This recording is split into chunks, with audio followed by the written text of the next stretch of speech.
Now, in today's video, we are actually going to talk about a multi-bagger stock, which has seen a correction in the prices by almost 50%. Now, if you think cryptocurrencies are the only assets which give you a strong return, check out this particular stock. Last year, around March, the stock was actually trending at 65 rupees per share. And this year, in July, the stock actually touched a peak of 723 rupees per share.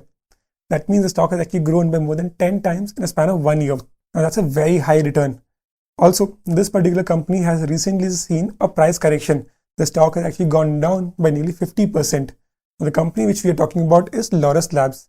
So in this video, we'll actually understand what does the company do, how are the fundamentals of the company, why is the company's share price currently dropping, and finally, we'll also go through should you be investing in this company right now. So make sure you do watch the video till the end. Now, Laurus Labs is a pharma and a biotech company. Now, this particular company has 4 different revenue models. Let's look at each of them. The very first one is your API. Now, API is your active pharmaceutical ingredient. Now, for example, let's say if you have a pain. Now, tomorrow you take a painkiller. Now, in this painkiller, the main ingredient which actually relieves your pain, that is your API. The second revenue model is FDF, which is a finished dosage forms. So these are your final medicines which you as a consumer actually consumes. The third revenue model is synthesis, which is contract development and manufacturing services for other pharmaceutical companies. And the fourth revenue model is biotechnology. So these are the 4 main revenue models of Laurus Labs. Now, in these 4 revenue models, API is the one which actually contributes to the most. After that, you have FDF, which actually contributes to nearly 41% of the overall revenue. Then you have synthesis, which contributes to nearly 13%. And finally, you have biotechnology, which actually contributes to less than 2% of the overall revenue. Now, the company does operate outside India as well, in US and in Europe through its subsidiaries. The company is considered to be the 3rd largest supplier for API for antiretrovirals, which is used for treating HIVs. So definitely, this company is not a small company.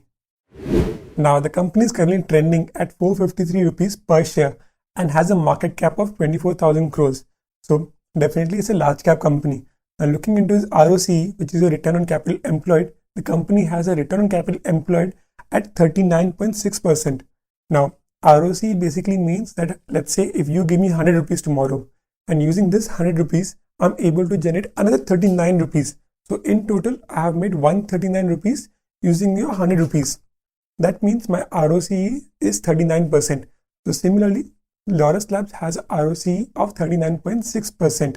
Looking into its PE ratio, the company has a PE ratio of 24, which in my personal opinion is not very high, because if you actually see its peers as well, or its competition, they also have similar PE ratio but a lower market cap as compared to Laurus Labs. Now, let's actually understand why the stock price of Laurus Labs has seen a massive drop. Now, let's first go through the quarterly result. Now, if you actually see the quarterly result, until March 2021, the quarterly result was quite good. The results were quite strong.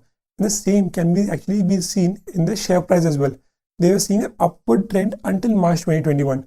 Now, when the first quarter of this financial year started, the overall net sales actually saw a massive drop. Now, same can actually be seen in the share price as well.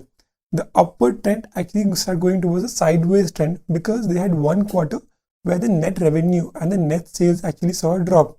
Now, the recent quarter also, which is a Q2 of the financial year, that again they actually saw a negative downtrend. Is purely because the company actually saw a drop in the net sales and net revenue. And the same can be seen in the chart as well, right? So in Q1, it went from sideways trend, and in Q2, because of the result, it actually saw a massive drop in the overall share price, and currently the stock is just coming downwards. If you even see the operating profit of the company, similar trend is there. In the last 2 quarters, the operating profits have also been dropping. Now, if you actually see the annual report of this particular company, the FDF, which is the second biggest revenue model for the company, actually grew by 10% in a year-on-year. But the biggest revenue model, which is API, actually saw a degrowth by nearly 11%, which is very big, considering that API is the biggest revenue model for this particular company. Synthesis and biotechnology both saw growth, but considering that both of them are not a big revenue generating for the business, their contribution was not as significant as such. Another main reason that the pharma industry in general is seeing a drop in the overall share prices is purely because of the impact which it currently has from China. Now, China is one of the leading suppliers when it comes to raw materials and when it comes to production. Now, China currently is going through one of the biggest inflation ever since the 1995, purely because of an increase in the raw materials prices and also because of power shortages.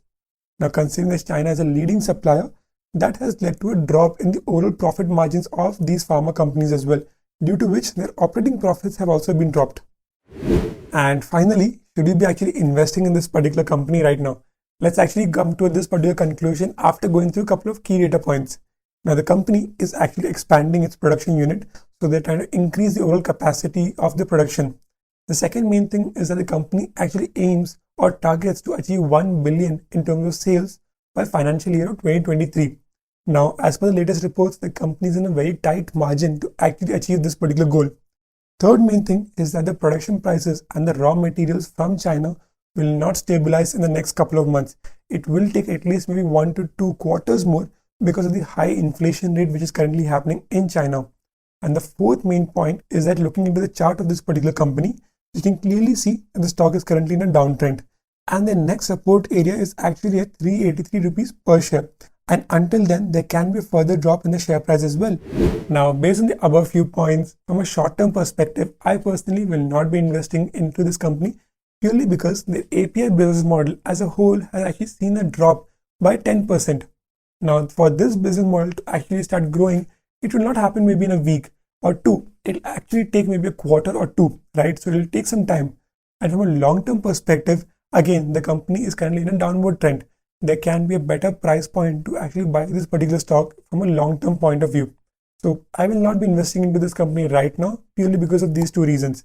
Now, again, this is not a financial advice. This is not an investing advice as such. This is purely from a knowledge and education point of view, so that you are actually able to understand what to check before actually investing into any particular stock. So if you actually found this particular video useful, do like it, do subscribe, and I'll see you all in the next video.